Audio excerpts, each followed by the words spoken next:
"Where's the tank?" The fire captain barked as the inferno crackled just beyond the ridge, orange tongues licking the tree line like a dragon preparing to strike. I stared at the empty patch of dirt behind my house where a 4,000-gallon water tank had been less than 48 hours ago. "Gone," I said, jaw tight, sweat mixing with ash on my neck. The captain's face paled. "That tank was our backup line." "Who moved it?" My lips twitched. "The HOA. They towed it." The look on his face said it all, disbelief giving way to fury. And just like that, the fire wasn't the only emergency blazing through our neighborhood. 2 days earlier, things were peaceful. The skies were their usual powdery blue, the sun was shining, and I was hauling back what I considered a small miracle, a steel water tank I'd managed to get approved for placement behind my house through a special wildfire readiness program. As an off-duty firefighter and a volunteer in the Regional Emergency Task Force, I knew better than most that our area was a tinderbox. Just a few miles of dry chaparral and one careless spark could send the whole place up like a box of fireworks. My neighbors weren't exactly thrilled about the looming threat, but they trusted me. Everyone, that is, except Karen. Karen was the HOA president, and she took her role with the kind of seriousness you'd expect from a wartime general, but without the charm or strategy. Her war was against anything that didn't align with her rigid vision of neighborhood perfection. That included lawn gnomes, doorbell cameras, solar panels, and now, apparently, my emergency water tank. I hadn't even finished backing the trailer into my driveway when I heard the high-pitched clack of her flip-flops charging toward me. She looked like a flamingo on a mission, clipboard in one hand, sunglasses perched aggressively on her forehead. "What is that monstrosity?" she shrieked, pointing at the tank as if it were a weapon. I calmly explained the situation. "County approved. Temporary placement. Slated for wildfire response drills." I even offered her the paperwork, which she waved off like I was trying to hand her a contagious disease. "It's not aesthetic," she hissed. "It violates Section 3, Paragraph 9 of the HOA guidelines. No temporary storage units over 4 feet high." I stared at her, trying not to laugh. "Karen, it's a water tank. For wildfires. You know, those things that keep burning down half the state." She didn't care. "You have 24 hours to remove it or we will." I blinked. "It's going behind my house, not even visible from the street." "Visible to me," she snapped, as if her personal line of sight dictated HOA jurisdiction. I shrugged and went inside, figuring that common sense would eventually seep through. It didn't. The next morning, I was called into the station for an equipment audit. It was only supposed to take 2 hours. When I got back, the tank was gone. In its place was a patch of crushed grass and a slip of paper flapping in the wind, a violation notice taped to my front porch like a badge of honor. "Unauthorized structure removed per HOA code," it read. No name. No explanation. Just gone. I stormed over to Karen's place.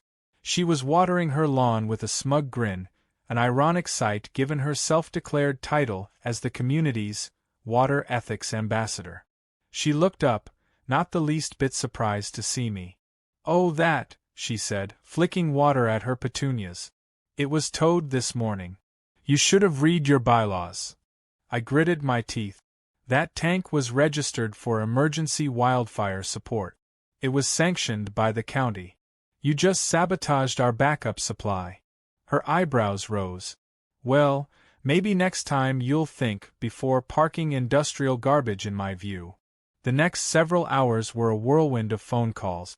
The tow company wouldn't release it to me without HOA approval.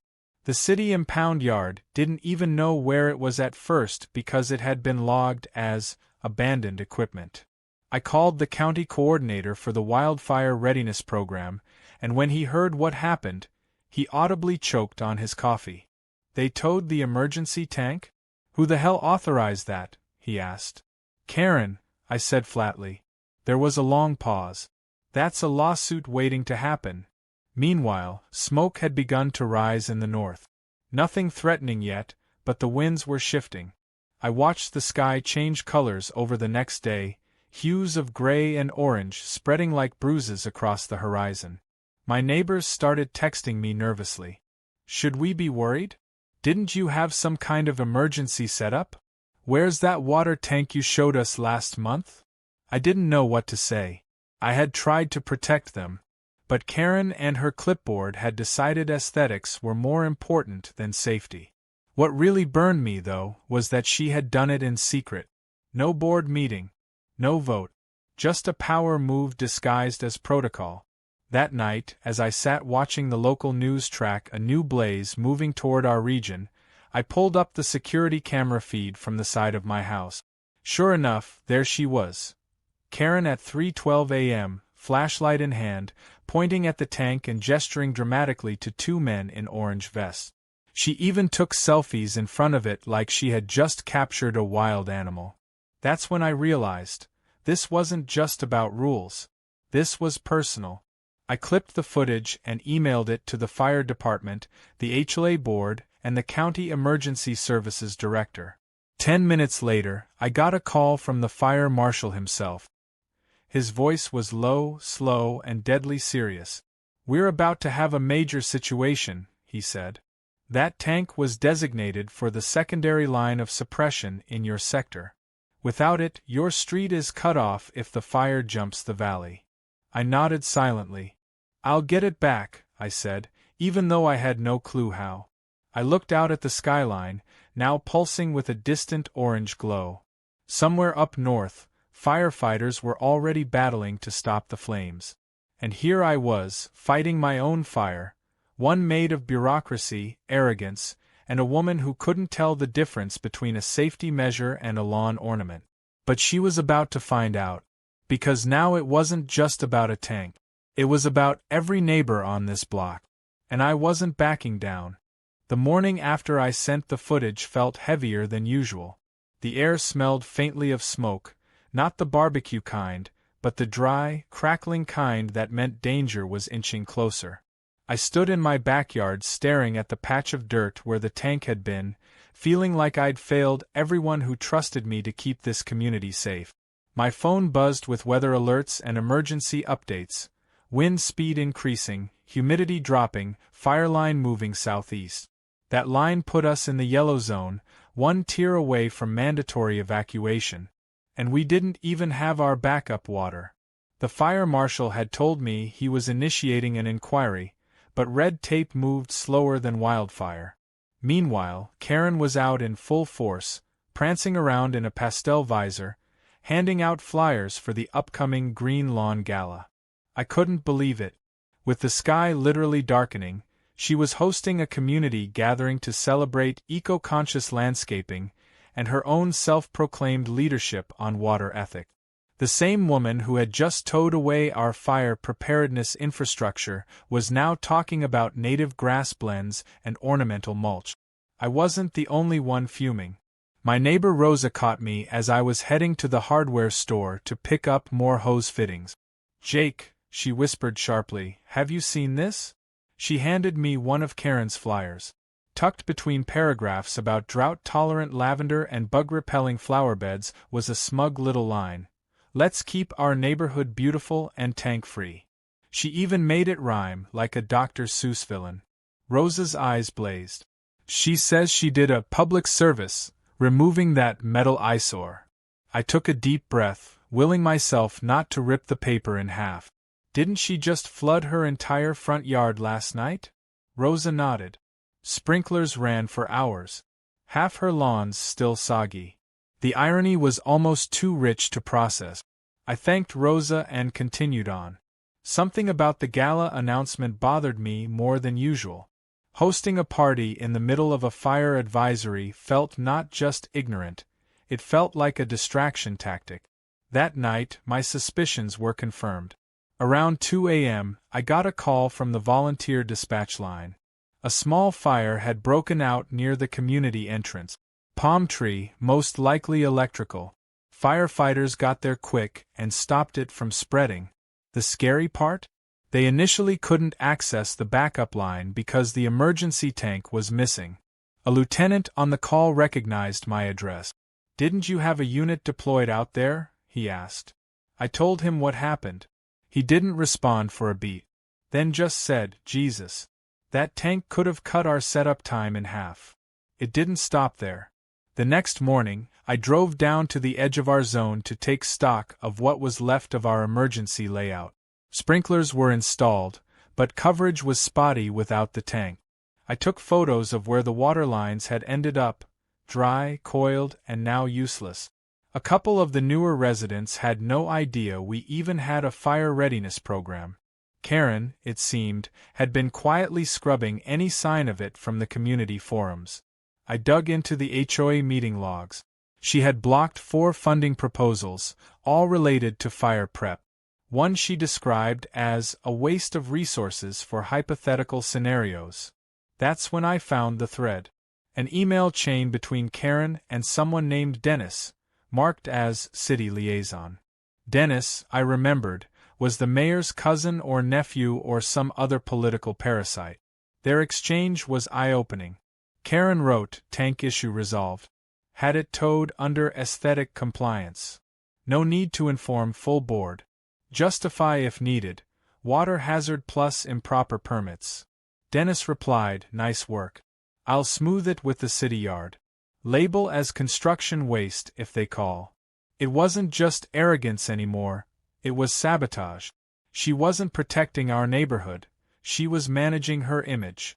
I called my friend Levi, a guy I'd trained with during wildfire drills. He now worked with the county's emergency planning team. I forwarded him everything. "You've got proof of suppression here," he said.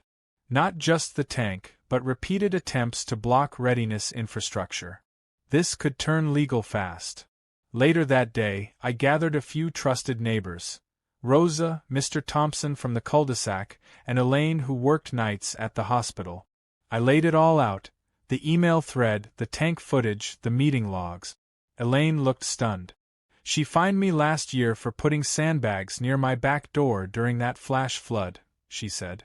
"Said they were a tripping hazard. I had to remove them while rainwater was literally rushing through my hallway." Mr. Thompson added, "She rejected my fire escape ladder as non-compliant. I'm 72. How am I supposed to get down from the second floor, parachute?" The outrage was electric. We decided to draft a petition to present to the full HOA board. The demand was simple: an emergency vote to remove Karen from her position for endangering the community. I knew she wouldn't go down without a fight, so we had to build this right. Facts, evidence, community backing. Meanwhile, the weather got worse. Reports of spot fires closer to our area popped up. The fire department was on edge. Our zone was now officially marked as heightened risk. Karen, however, remained oblivious, or deliberately blind. She doubled down on the gala plans.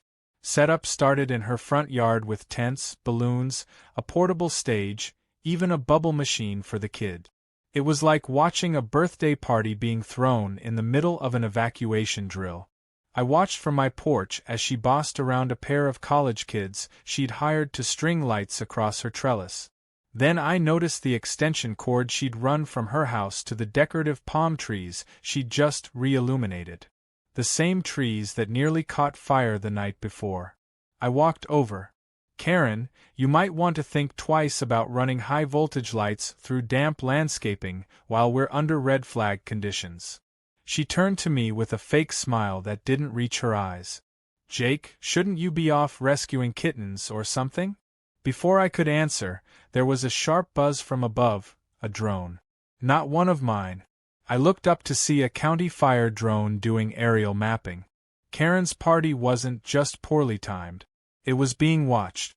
She didn't know it yet, but her party was about to become the center of a much bigger firestorm. And it had nothing to do with balloons or bubble machines. Because the moment that drone footage synced with county data and noticed a missing tank from the emergency grid, questions were going to be asked. Loud ones. And I was going to be ready with the answers. The next morning brought a thick haze that blanketed the entire neighborhood in muted gray, a smoky warning that the wildfires weren't slowing down. Birds had stopped chirping. The air had that dry, electrical charge that makes your skin itch like nature bracing for impact. As I stood on my porch sipping bitter coffee, I heard the sound of a loudspeaker echoing from the community entrance.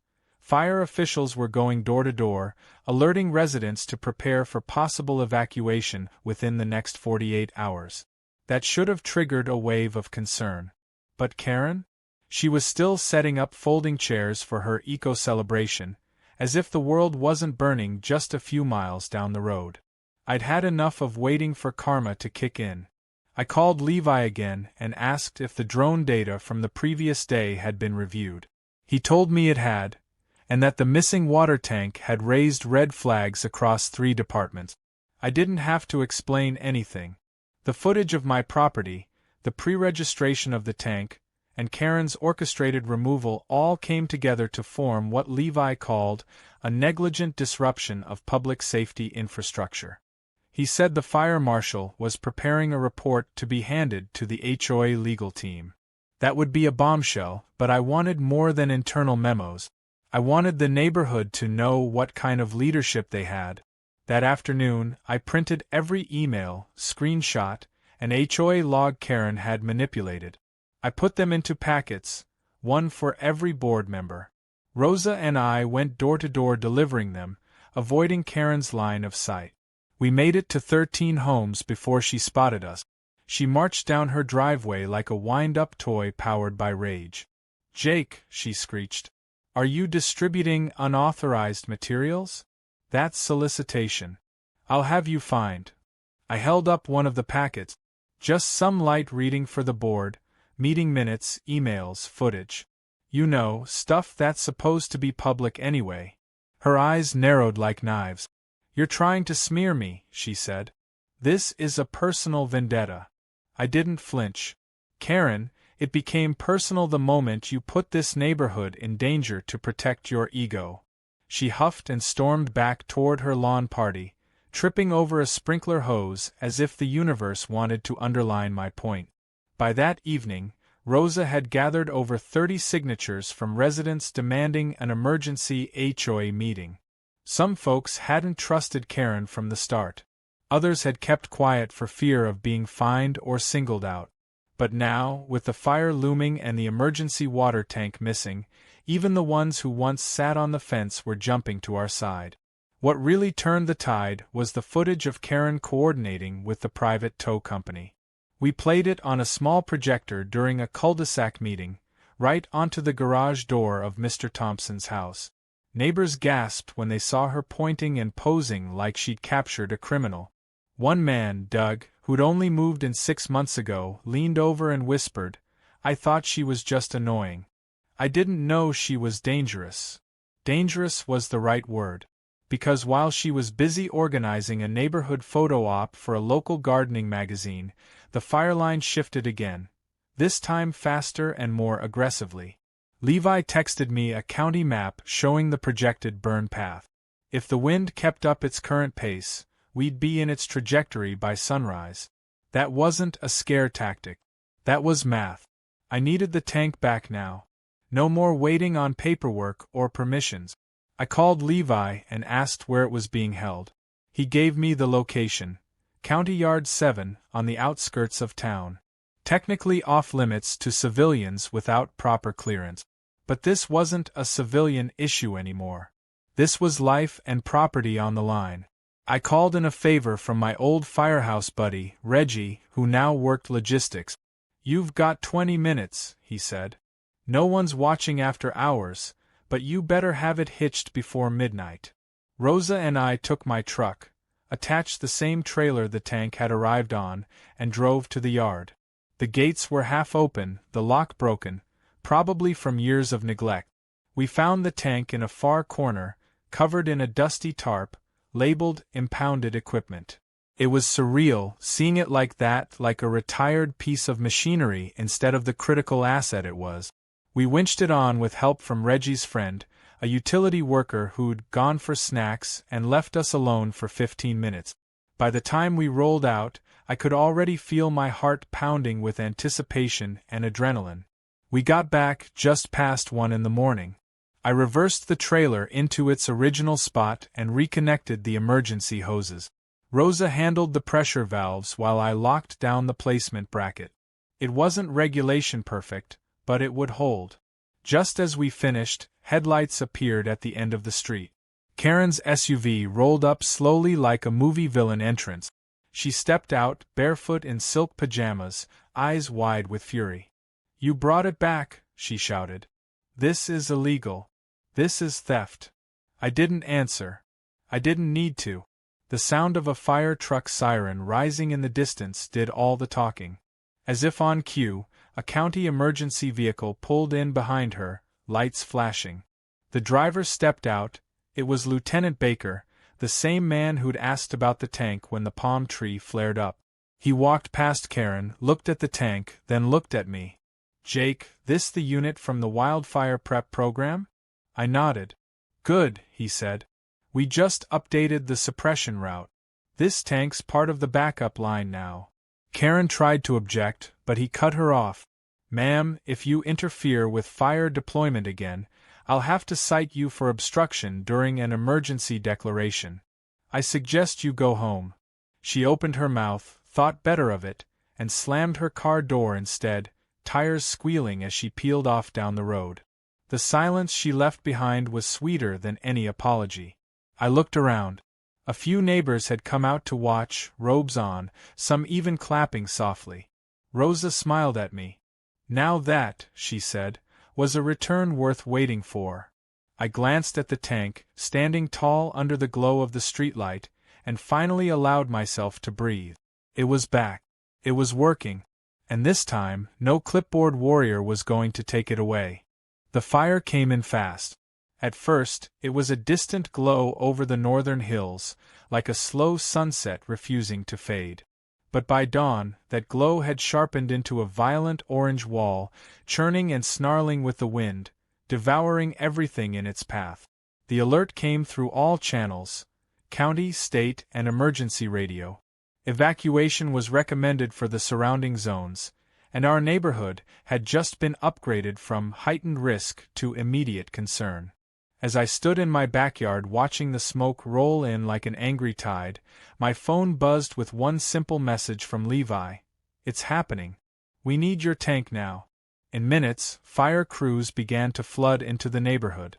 Trucks pulled up at every corner, hoses coiled, nozzles primed, radios chattering with rapid orders. I guided the crew toward the tank behind my house. The very same tank Karen had tried to erase from existence.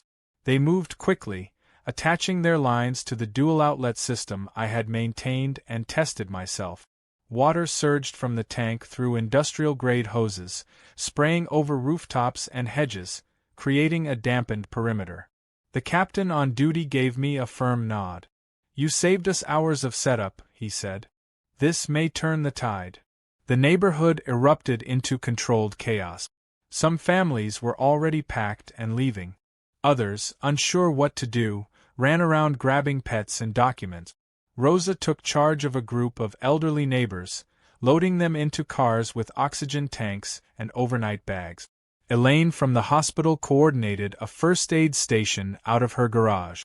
It was a level of unity we hadn't seen in years, because when the flames get close enough, even HOA politics can't hold a grudge. Except one person hadn't gotten the memo. Karen. I hadn't seen her since her tantrum the night I brought the tank back, but it didn't take long for her to reappear in spectacular fashion. While I was helping one of the crews direct water flow, I heard someone screaming over the engine noise. "This is a violation. This entire setup is unauthorized."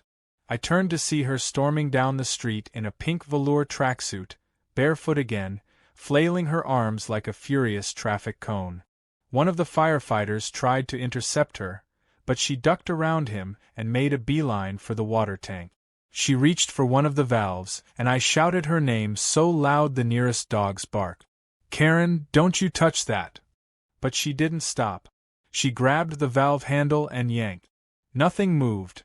Thankfully, I'd locked the controls with a padlock the night before. But the fact that she even tried during an active fire response? It was surreal. A second firefighter stepped in and restrained her, gently but firmly. "Ma'am," he said with the patience of a saint, "you are interfering with emergency suppression efforts.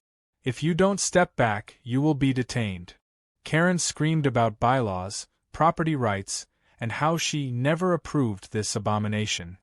Her voice was drowned out by the helicopter now circling overhead, dropping retardant on the nearby hillside.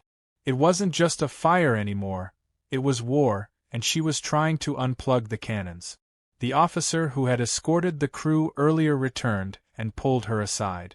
They spoke for a while. Well, he spoke. She waved her hands, turned red, then finally went limp with defeat as she was escorted back to her home under the eye of a uniformed deputy. As all of this unfolded, the fire line hit the back slope of our neighborhood. I'll never forget the sound. It wasn't a roar, it was a tearing, crackling howl, like the world itself was splitting. Embers flew over rooftop. Trees hissed and popped as heat vaporized their sap. The crews responded immediately. Hoses turned, water sprayed in arcs. I ran to help a younger firefighter carry an extra hose line up to Rose's backyard, which bordered the slope. Her wood fence was already smoldering when we got there. We doused it just in time. It was 3 hours of brutal, non-stop effort, containing, redirecting, defending. The water tank ran hot, then empty, then refilled with a city line bypass truck we called in for reinforcements. Without that tank, our entire side of the community would have been defenseless during those first critical hours. And everyone knew it. By mid-afternoon, the fire crews had gained enough control to declare the perimeter stabilized. Burnt brush and charred fences marked the outer boundary, but not a single house was lost. A miracle, the captain said. A result of preparation, planning, and rapid response. He asked to take a photo with the tank and the volunteers. We stood together, covered in soot, smiling like kids at the end of a school project. The tank gleamed behind us like a quiet sentinel. Then came the news vans. The first truck arrived an hour later, then 2 more. Word had spread that an HOA had removed emergency equipment, only to need it days later to save the very homes they tried to protect from visual disruption. Karen's story went national before she even realized it. Her house was featured in a B-roll shot, surrounded by melted garden decorations and half-deflated balloons from her cancelled gala. Reporters cornered me for quotes, and I gave them the facts, straight, calm, and verifiable. Karen tried to approach during one of the segments but was held back again, this time by a representative from the city's Emergency Coordination Office. He told her, loud enough for the cameras to pick up, "You're currently under investigation for obstruction of emergency resources. I'd recommend legal counsel." She didn't scream that time. She just walked back to her porch and sat down, quiet and hollow-eyed. A few neighbors passed by her with bottled water and towels, but no one stopped. Not because we didn't care, but because we had all seen what selfishness looked like when dressed in community service. And we were done pretending. As the sun dipped below the smoke-streaked horizon, the worst of it was behind us. People hugged in the street. Kids who had been kept inside for 2 days ran wild in ash-speckled yard. I walked the length of the cul-de-sac checking in on everyone. When I returned home, I found Rosa and Elaine sitting on my steps with pizza and Gatorade. "Emergency command team snacks," Elaine joked. I sat between them, too tired to speak. Above us, the tank stood like a beacon of sanity. Its steel body bore a few smoke stains, but it was solid, proud, and finally respected. And for the first time since all this had started, I felt like the neighborhood had finally seen through the smoke, literally and figuratively. The fire hadn't just burned the trees. It had scorched the lies, the bureaucracy, and the image Karen tried to protect. And now, all that was left was the truth. The morning after the fire had been contained, the neighborhood was eerily quiet. There were no leaf blowers, no HOA golf carts cruising around with clipboards, and not even the usual chorus of barking dogs. The only sound was the wind gently pushing ash off rooftops and the occasional drip of water from scorched gutters. It wasn't silence born of fear, It was something closer to awe. Somehow, against the odds, our neighborhood had survived. And more importantly, people finally understood why the tank mattered. I spent most of that day inspecting the tank, running maintenance checks and logging performance stats for the emergency crews. It had done its job and more, feeding over 6 hoses, assisting 2 ladder units, and sustaining spray coverage for nearly 3 hours before needing to be replenished. A city technician even dropped by with a clipboard and asked if I'd be willing to let them do a case study on how private preparedness units could integrate with public response infrastructure. I told him I'd be happy to share everything, as long as they included the part where the HOA tried to sabotage it. Karen, on the other hand, had gone underground. Her SUV was parked in the driveway, but no one had seen her since the fire crews left. A notice was duct-taped to her door, stamped with the county seal. It was an official citation for interfering with emergency operations. Below that was another piece of paper, this one less formal, a petition for her removal from the HOA board, now covered in nearly every neighbor's signature. Rosa had slipped it under her door the night before. By lunchtime, the HOA had called an emergency board meeting in the community center. The place was packed. People who hadn't attended a single meeting in 5 years showed up with folding chairs and coffee mugs, ready to witness the end of Karen's reign. She arrived late, sunglasses on, face stiff, holding a large binder like a bulletproof shield. But there was no salvaging her image. Not after what everyone had witnessed. Not after the fire. The board members didn't waste time. Rosa read aloud the documented incidents, the email thread with the city liaison, the midnight towing of the tank, the footage of her interfering during an active fire response. When she finished, Mr. Thompson stood up and asked a question everyone had been waiting to hear. "Is there any reason," he said, voice steady, "why someone who endangered this entire community should still be allowed to represent us?" Karen didn't even try to defend herself. She muttered something about intentions and misunderstandings, but the words sounded hollow, disconnected from reality. The vote was unanimous. Effective immediately, Karen was removed as president and barred from holding any HOA office for a minimum of 5 years. She didn't speak. She just stood, turned, and walked out of the room, binder clutched to her chest like it was the only thing she had left. And for once, no one followed her. The room broke into applause. Not wild, celebratory applause, but the kind that came from a deep, shared relief. People began shaking hands, hugging, making plans for a community cleanup. Rosa was appointed interim president and immediately called for a new emergency preparedness committee. I was asked to chair it. I agreed, on one condition, that we start with infrastructure, not rules. No more worrying about garden gnomes while we ignored the things that actually kept us safe. That weekend, the tank was officially certified by the city as an emergency asset. They gave me a laminated placard to post on it, declaring it a sanctioned wildfire response unit. But instead of mounting it alone, I invited the neighborhood to help. Kids brought paint and adults brought tools. Together, we transformed the steel beast into a symbol of resilience. We painted flames being doused by waves, a phoenix rising from ash, and in big bold letters along the side, "This tank saves homes." One of the kids, a sharp little girl named Lucy, brought a scrap of wood from her backyard and asked if she could make a sign for it. We helped her carve the words, "Try towing this now, Karen." It was meant as a joke, but it got a lot of laughs, and someone nailed it to a nearby fence post. That sign became something of a neighborhood legend. Even the fire crew who returned for a follow-up drive-through stopped to take a photo with it. A few weeks later, the city held a community recognition event. Our neighborhood was honored for its fast and effective volunteer response.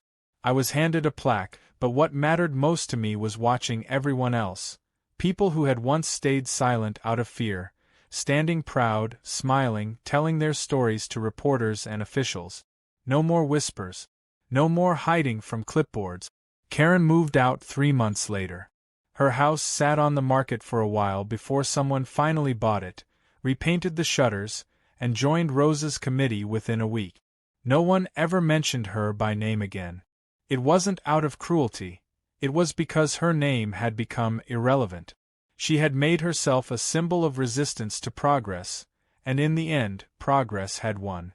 As for the tank, it stayed exactly where it was, anchored, reinforced, and respected. During the next fire season, it was the first resource listed in the emergency readiness plan for our area. Other neighborhoods started installing their own versions, and a few even called to ask for help with the setup. Levi told me the county was considering a grant to incentivize them statewide. Sometimes I sit on my porch in the evenings, watching the sun set behind the hills, now blackened at their edges from that terrifying blaze. The air's cooler now, and the neighborhood hums with new energy.